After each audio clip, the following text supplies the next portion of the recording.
ఇచ్చిన జిల్లాల పునర్విభజన అంశం వైసీపీకి వజ్రాయుధంగా మారింది. ప్రజల మధ్య ప్రాంతీయ విభేదాలను రెచ్చగొట్టే ప్రయత్నం చేస్తోంది. సామాజిక మాధ్యమాల వేదికగా విభజన వాదాన్ని వినిపిస్తోంది. ఇంతకీ ఇదంతా ఏ జిల్లాలో జరుగుతోంది? రాజకీయ లబ్ధి కోసం జిల్లాల పునర్విభజన అంశాన్ని ఫ్యాన్ పార్టీ నేతలు భుజానికి ఎత్తుకున్నారా? For more details, watch the story.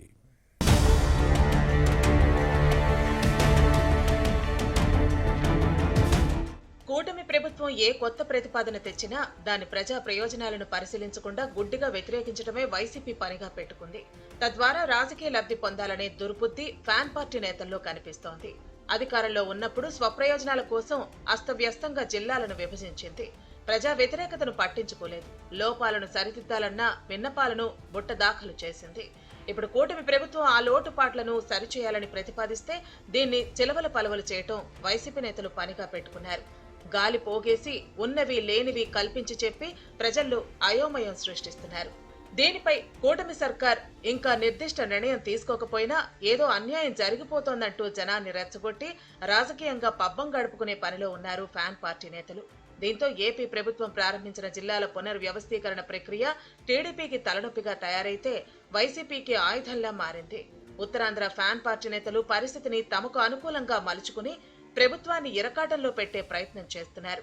సరిహద్దుల సవరణలు మొదలుకుని కొత్త జిల్లాల ఆవిర్భావం, మండలాల ఏర్పాటు వరకు ప్రజల మనసుల్లో విభజన సిద్ధాంతాలను భలే తెలివిగా నూరిపోస్తోంది. జిల్లాలు ముక్కలు చెక్కలు అయిపోతున్నాయా అనుకునేవారు కొందరైతే తమకో జిల్లా వస్తుందని భావించేవారు మరికొందరు. తాము అందులో కలిసిపోతున్నామట కదా అనుకునేవారు ఇంకొందరు. ఇది అవునా నిజమేనా అన్న చర్చ సాగుతోంది.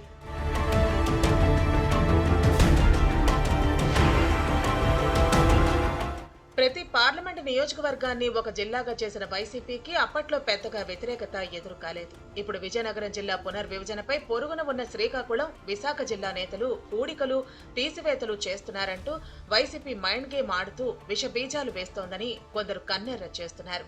1979లో విజయనగరం జిల్లా ఏర్పాటైంది. అయితే జిల్లా కేంద్రానికి పార్వతీపురం సరిగ్గా 100 కిలోమీటర్లు. అలానే అక్కడి నుంచి గుమ్మలక్ష్మీపురం, కొమరాడ, పాచిపెంట మండల కేంద్రాలకు మరో 50 కిలోమీటర్లు అదనం.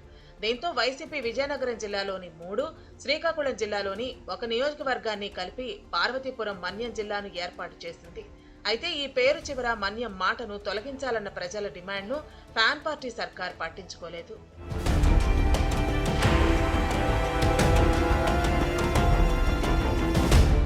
ఇక శ్రీకాకుళం జిల్లాలోని ఎచ్చర్ల అసెంబ్లీ స్థానాన్ని విజయనగరం జిల్లాలో విలీనం చేయడంపై అప్పట్లో పెద్ద వివాదమే జరిగింది. శృంగవరపుకోట నియోజకవర్గం విశాఖ పార్లమెంటు పరిధిలో ఉన్నప్పటికీ విజయనగరం జిల్లాలోనే ఉంటే బాగుంటుందని అన్ని పార్టీలు తమ అంగీకారాన్ని తెలిపాయి. దీంతో 7 అసెంబ్లీ నియోజకవర్గాలతో విజయనగరం జిల్లాను కొనసాగించారు. అయితే ఇప్పుడు శ్రీకాకుళం జిల్లాను 2గా విభజిస్తారన్న ప్రచారం జరుగుతోంది.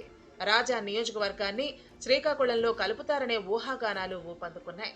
వాస్తవానికి రాజాంలో వైసీపీ తన ప్రభను పూర్తిగా కోల్పోయింది. టీడీపీ ఎమ్మెల్యే కొండ్రు మురళీమోహన్, మాజీ మంత్రి కిమిడి కళా వెంకట్రావు, ఉమ్మడి ఏపీ మాజీ స్పీకర్ కావలి ప్రతిభాభారతి ఈ నియోజకవర్గంపై పూర్తి పట్టు సాధించారు.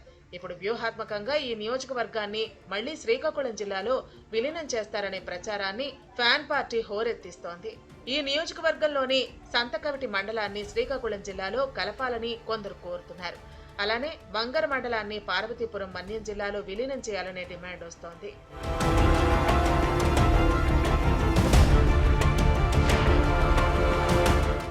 ఇక శృంగవరపుకోట నియోజకవర్గాన్ని విశాఖ జిల్లాలో విలీనం చేయాలని టీడీపీ శాసనసభ్యురాలు కోళ్ల లలిత కుమారి పట్టుపడుతున్నారు. విశాఖ టీడీపీ ఎంపీ భారత్ కూడా ఇదే అంశంపై ప్రభుత్వానికి లేఖ రాయడాన్ని వైసీపీ నేతలు వివాదాస్పదం చేస్తున్నారు.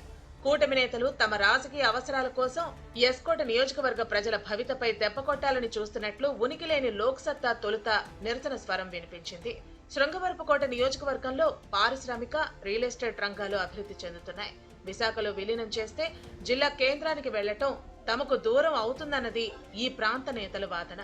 కూతవేట దూరంలో ఉన్న విజయనగరంను విడిచిపెట్టి తమ అవసరాలకు విశాఖ ఎలా వెళ్లాలని ఎస్కోటను విశాఖ జిల్లాలో కలపాలన్న టీడీపీ ఎంపీ భరత్, ఎమ్మెల్యే లలిత కుమారి ప్రతిపాదన పెదవి విరుస్తున్నారు.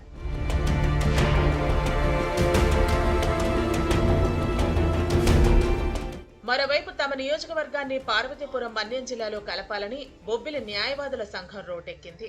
మరికొన్ని ప్రజా సంఘాలు కూడా ఇదే డిమాండ్ చేస్తున్నాయి. ఒకవైపు రాజా, మరోవైపు శృంగవరపుకోట నియోజకవర్గాలను విడగొడితే విజయనగరం భౌగోళిక, ఆర్థిక, సామాజిక అంశాలు 100% విచ్ఛిన్నం చేసిన వారే అవుతారని అధిక సంఖ్యాకులు బాహాటంగా చెబుతున్నారు.